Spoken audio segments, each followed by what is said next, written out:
అభిజ్ఞ అంటే తెలుసుకోవాలనే కొరక మ్యాక్సిమం అందరూ కూడా ఈ thumbnail చూసే వచ్చుంటారు. 100 మార్క్స్ అనేది పక్కన పెడితే యాక్చువల్లీ పేపరే 100 మార్క్స్ ఉండదు. మరి 20 మార్క్స్ కున్నా 30 మార్క్స్ కున్నా 50 మార్క్స్ కున్నా ఎన్ని మార్క్స్ కున్నా సరే ఈ వీడియో కాన్సెప్ట్ అంతా కూడా ఒకటే.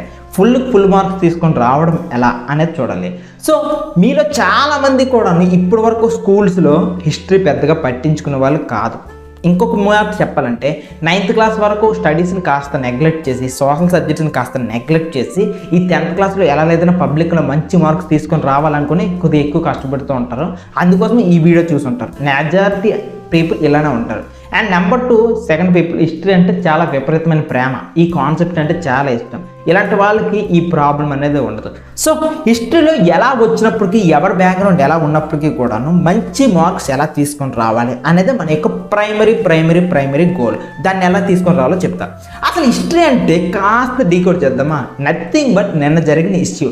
ఉదాహరణకి మీ ఫ్రెండ్కి మీకు నిన్న గొడవ జరుగుంటే ఆ గొడవ ఎలా జరిగింది అనేది ఒక హిస్టరీ అవుతుంది. ఆ హిస్టరీని మీరు ఎవరైనా అడిగితే అరే గొడవ ఎందుకు జరిగిందిరా, గొడవ జరగడానికి రీజన్స్ ఏంటి, ఆ గొడవ జరగకపోయింటే సిచ్యువేషన్స్ ఎలా ఉండేవి, ఈ గొడవ జరగడం వల్ల నీకు వచ్చే ఇంపాక్ట్ ఏంటి, ఇవన్నీ కూడా నథింగ్ బట్ హిస్టరీ.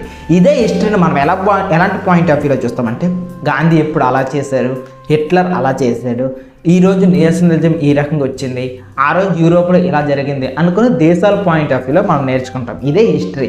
సో ఈ హిస్టరీ అనేది బాగా జరగాలి, బాగా నేర్చుకోవాలి అని అంటే ఒకటే ఆ సిచ్యువేషన్ జరుగుతున్నప్పుడు అక్కడ ఆ రోజు నువ్వు నిలబడితే ఎలా ఉండేది అనే సిచ్యువేషన్ నువ్వు బాగా అర్థం చేసుకుంటే నీకు మొత్తం కాన్సెప్ట్ అంతా వచ్చేస్తుంది. సో క్వశ్చన్ ఎక్కడి నుండి వచ్చినా సరే ప్రాబ్లం లేదు, మీకు ఈజీగా అర్థమైపోద్ది. సో ఇక్కడ మీరు చెప్పే మాట ఏంటంటే కాన్సెప్ట్స్ ఎంత బాగా నేర్చుకుంటే మీకు క్వశ్చన్స్ బట్టి పట్టాల్సిన అవసరం లేదు, ఇంపార్టెంట్ క్వశ్చన్స్ నేర్చుకోవాల్సిన అవసరం లేదు. సింపుల్గా చెప్పాలంటే క్వశ్చన్స్ అనుకో ఆ గోళ తప్పిపోద్ది. మీకు పాయింట్స్ అంతా కూడాను ఎవడు ఏ క్వశ్చన్ అడిగినా సరే సాల్ట్ సత్యాగ్రహ అంటే ఏంటి, నేషనలిజం అంటే ఏంటి, ఎవడు ఏ క్వశ్చన్ ఎక్కడ ఏ మూలలో ఏ సందుల్లో నుండి అడిగినప్పుడు కూడాను మీరు ఈజీగా ఆన్సర్స్ చేసవచ్చు ఎప్పుడైతే కాన్సెప్ట్ తెలుస్తాయో. సో అటువంటి కాన్సెప్ట్ చెప్పే విధంగా ఎవరైనా టీచర్ ఉంటే మీకు బెస్టే. లేదు అంటే మన దగ్గర మన ఛానల్లో మన దాంట్లో ఉన్న వీడియోస్ హ్యాపీగా అలానే చెప్పి ఉంటాయి. ప్రతి టాపిక్కి కూడాను డెప్త్గా లైన్ టు లైన్ ఎక్స్ప్లెయిన్ చేసినవే. సో వీలైతే కొన్నిసార్లు మూవీ రిఫరెన్స్ కూడాను వాడే ఉంటాయి అనమాట. ఇన్కేస్ ఎవరికైనా కావాలనుకుంటే అందులో జాయిన్ అవ్వండి, కానీ ఇన్కేస్ వద్దు అనుకుంటే మాత్రం అవసరం లేదు. సో మన దగ్గర ఉన్న ప్లస్ పాయింట్ ఏంటంటే కాన్సెప్ట్తో పాటుగా మనం మెటీరియల్స్ కూడా ఇస్తున్నాం. ఈ మెటీరియల్స్తో పాటుగా ఎగ్జామ్ దగ్గరికి వచ్చేటప్పుడు ఇంపార్టెంట్ క్వశ్చన్స్ కూడా ఇస్తాం. దాంతో పాటుగా ఇంకొక ముఖ్యమైన థింగ్ డౌట్ సాల్వింగ్ కూడా ఉంటుంది. సో ఇవన్నీ మేజర్ బెనిఫిట్స్. దీన్ని చెప్పేది మీకు అర్థమవుతుందా? హిస్టరీలో మంచి మార్క్స్ రావాలంటే ఏం చేయాలి? Number 1 concepts, number 2 material, number 3 important questions, number 4 doubt solving. ఈ 4 ఉంటే మీకు హిస్టరీలో వద్దన్నా సరే మార్క్స్ వస్తాయి. సో ఇవే సక్సెస్ కావాల్సిన మేజర్ కావాల్సిన ఫీచర్స్. ఇంతవరకు ఈ వీడియో చూసారంటే హిస్టరీని ఇంకా బాగా అర్థం చేసుకొని ఇంకాస్త ఇన్ఫర్మేషన్ తెలిస్తే బాగుంటుంది అనే ఒపీనియన్తో ఉన్న వాళ్ళే ఉంటారు. సో మీకు కాస్త ఎక్స్ప్లెయిన్ చేస్తాను. నేను ఒక పని చేస్తాను, మొత్తం లెసన్స్ ఉన్నాయి కదా, ఆ లెసన్కి సంబంధించిన ఓవర్ వ్యూస్ సింపుల్గా ఇచ్చేస్తా, ఒక్కొక్కటి చూసేద్దాం. Number 1 the rise of nationalism in Europe. So ఈ కాన్సెప్ట్ తీసుకున్నట్లయితే ఇక్కడంతా కూడాను నేషనలిజం అంటే I'm an Indian, I'm an European, I'm an Australian, ఈ ఫీలింగ్ ఉంటుంది కదా, నేను ఈ కంట్రీకి చెందిన వాడిని అనే ఫీలింగు. ఆ ఫీలింగ్ ఎలా వచ్చింది అనడానికి యూరోప్లో ఈ టైప్ ఆఫ్ కండిషన్స్ ఏ రకంగా వచ్చాయి, వాళ్ళు నిజంగా అంత దేశభక్తి ఎలా వచ్చింది అనేది ఎలా వచ్చింది ఆ హిస్టరీ పాయింట్ ఆఫ్ వ్యూలో, యూరోపియన్ పాయింట్ ఆఫ్ వ్యూలో మనం నేర్చుకుంటాం. ఇది ఫస్ట్ లెసన్. సో మొత్తం కూడా యూరోప్ లెసన్స్ మాత్రమే ఉంటాయి, యూరోపియన్ హిస్టరీ మాత్రమే ఉంటుంది. కాస్త మంచిగా చెప్పేవాళ్ళు, దాని బ్యాక్గ్రౌండ్ చెప్పేవాళ్ళు టీచర్ దొరికితే హ్యాపీగా ఎంజాయ్ చేస్తూ నేర్చుకుంటారు. Number 2 nationalism in India. ఈ రోజుల్లో ఎవడైనా సరే గవర్నమెంట్ నిర్దిస్తుంటే నువ్వు దేశద్రోహి, నువ్వు ఈ దేశస్తుడు కాదు అని అంటుంటారు.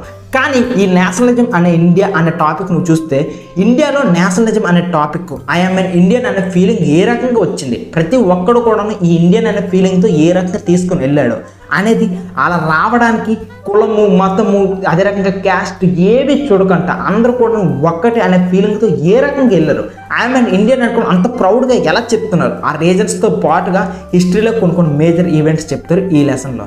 సో ఈ వీడియో చూస్తున్న మీకు కూడా మా యొక్క సిన్సియర్ రిక్వెస్ట్ ఏంటంటే దేశానికి స్వాతంత్రం అందరూ కలిస్తేనే వచ్చింది, కులము మతము జాతి లింగం ఏ భేదం లేకుండా వస్తేనే ఈ స్వతంత్రం అనేది వచ్చింది. సో ఎవడో కూడా పొరపాటు నోరు జారకండి, నువ్వు ఈ దేశస్తుడు కాదు, నువ్వు దేశద్రోహి అనే మాట. ఈ లెసన్ నేర్చుకున్నాక మీరు ఇంకా బాగా నేర్చుకుంటారు. And number 3, the making of a global world. మీకు చాలాసార్లు గ్లోబలైజేషన్ అనే మాట వింటూనే ఉంటారు. సో ఆ గ్లోబలైజేషన్ అంటే ఏంటి?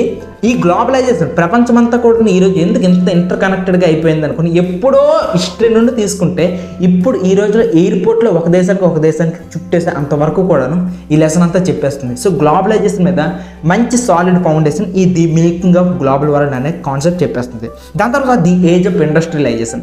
ఈ రోజుల్లో ఎటు చూసిన ఇండస్ట్రీస్ మనకు పెద్దగా కామన్ అనిపించేస్తుంటుంది, కానీ ఆ రోజుల్లో ఒక ఇండస్ట్రీ అనేది ఫామ్ అయినప్పుడు సిచ్యువేషన్స్ ఎలా ఉండేవి, అవి తీసుకొని రావడానికి టెక్నాలజీ ఎలా వచ్చింది, అది రాగా ఆ రోజుల్లో ప్రజల యొక్క లైఫ్ స్టైల్ ఎలా మారిపోయింది, అండ్ ఇండియన్ పాయింట్ ఆఫ్ వ్యూలో కూడా ఇండియాలో ఇండస్ట్రీస్ ఎప్పుడు వచ్చాయి అనేది కూడా ఈ లెసన్లో మీరు నేర్చుకుంటారు. Beautiful lesson. చాలామంది గొప్ప స్కాలర్స్ ఈ ఇండస్ట్రియలైజేషన్ గురించి మాట్లాడుతుంటారు. పనిగా ఇండస్ట్రియలైజేషన్ 4.0 అంటే ఇంటర్నెట్ అనుకుంటా, ఎలక్ట్రిసిటీ అనుకుంటా. సో ఇండస్ట్రియల్ 4.0 అదొకసారి బాగా చూడండి. అండ్ లాస్ట్గా print culture and the modern world. So printing, books print చేయడం నిజంగా అంత గొప్పదా అంటే అంత గొప్పదేమీ కాదు ఈ రోజుల్లో, కానీ ఆ రోజుల్లో మాత్రం డిజిటలైజేషన్ లేని రోజుల్లో ప్రింటింగ్ అనేది చాలా గొప్పది. అంటే ఈ లెసన్ మీకు ఎలా చెప్పాలనుకుంటాడంటే, ఏదైనా ఒక కొత్త టెక్నాలజీ వచ్చినప్పుడు సొసైటీలో ఏమేమి చేంజెస్ వస్తాయి అనడానికి ప్రింట్ అనే ఒక చిన్న వెపన్ తీసుకొని, ఈ ప్రింటింగ్ అనే ఒక చిన్న ఫంక్షన్ తీసుకొని మొత్తం లెసన్ అంతా ఎక్స్ప్లెయిన్ చేస్తారు. మీరు ఈ లెసన్ ద్వారా ఏం నేర్చుకుంటారంటే, ఎలక్ట్రిసిటీ జీవితాల్లో వస్తే ఏ రకంగా ప్రజల యొక్క లైఫ్ స్టైల్ మారిపోద్ది మీరు ఊహించుకోవచ్చు. అండ్ ఆర్టిఫిషియల్ ఇంటెలిజెన్స్ వస్తే ప్రజల యొక్క లైఫ్ స్టైల్ ఎలా మారిపోద్ది ఊహించుకోవడానికి ఒక చాయిస్ వస్తుంది. సో ఇది మీకు ఒక సాలిడ్ బేస్లా మారుతుంది. దీన్ని యూజ్ చేసుకొని మీ యొక్క అనలైటికల్ మైండ్ పెంచుకొని మిగిలిన కండిషన్స్ని అప్లై చేసుకునే విధంగా ఇది మీకు హెల్ప్ చేస్తుంది అనమాట. ఇవి టోటల్గా అన్ని లెసన్కి సంబంధించిన ఓవర్ వ్యూ. సో ఫైనల్గా ఏంటంటే, ఈ మొత్తం హిస్టరీని మీరు కంప్లీట్ చేస్తే మీలో మంచి అనలైటికల్ మైండ్ పెరుగుతుంది. నేషనలిజం పైన, టెక్నాలజీ పైన, గ్లోబలైజేషన్ పైన, ఈ 3 టాపిక్స్ పైన మీకు మంచి అనలైటికల్ మైండ్ పెరుగుతుంది. రేపొద్దున్న మీకు ఎప్పుడైనా న్యూస్ ఛానల్లో పిలిచిన, న్యూస్ పేపర్లో చదివిన ఎవరైనా సరే కుల మత గొడవలు పెట్టుకుని నువ్వు దేశద్రోహం అనుకున్నా, ఏదైనా ఒక కొత్త టెక్నాలజీ వచ్చి ప్రపంచాన్ని మార్చేస్తుంది, డ్రైవర్లెస్ కార్స్ వస్తాయి, ఆర్టిఫిషియల్ ఇంటెలిజెన్స్ వస్తుంది అనుకుని ఇలాంటి మాటలు మాట్లాడినా సరే మీకు వెంటనే ఈ కాన్సెప్ట్స్ అన్నీ కూడా మీ మైండ్లో రన్ అవుతాయి. సో కాన్సెప్ట్స్ వెరీ ఇంపార్టెంట్, ఓకేనా? అండ్ ఫైనల్గా మన దాంట్లో హిస్టరీ కోర్స్ ఎంతంటే 500 రూపీస్. ఇన్ కేస్ జాయిన్ అవ్వాలనుకుంటే జాయిన్ అవ్వు. ఇక్కడ ప్రైస్ సంగతి పక్కన అయితే డౌట్ సాల్వింగ్ అనేది major important feature. So in case interest ఉంటే జాయిన్ అవ్వు, లేదంటే లేదు. కానీ ఎక్కడ జాయిన్ అయినా ఏం చేసినా సరే ఆల్ ది బెస్ట్. కాన్సెప్ట్స్ బాగా నేర్చుకోండి. మన ఇండియన్ సిటిజన్స్కి చాలా ఇంపార్టెంట్ టాపిక్స్ ఇవి, ఓకేనా? ఒక బెస్ట్ సిటిజన్గా మారండి. All the best. మన వీడియోస్ ఎవరైనా చూడటం స్టార్ట్ చేస్తే ఫస్ట్ మీరు సమ్మరీస్ చూడండి ఆ లెసన్స్. ఎప్పుడైతే మీరు సమ్మరీస్ చూస్తారో మీకు వెంటనే మొత్తం ఓవర్వ్యూ అని తెలిసిపోద్ది, కాబట్టి అప్పుడు లెసన్స్ కంప్లీట్ చేయండి. ఇక లెసన్ అంతా కంప్లీట్ అయిపోయిన తర్వాత మరొకసారి సమ్మరీ చూడండి. బ్యూటిఫుల్ ఎక్స్పీరియన్స్ వస్తుంది. All the best.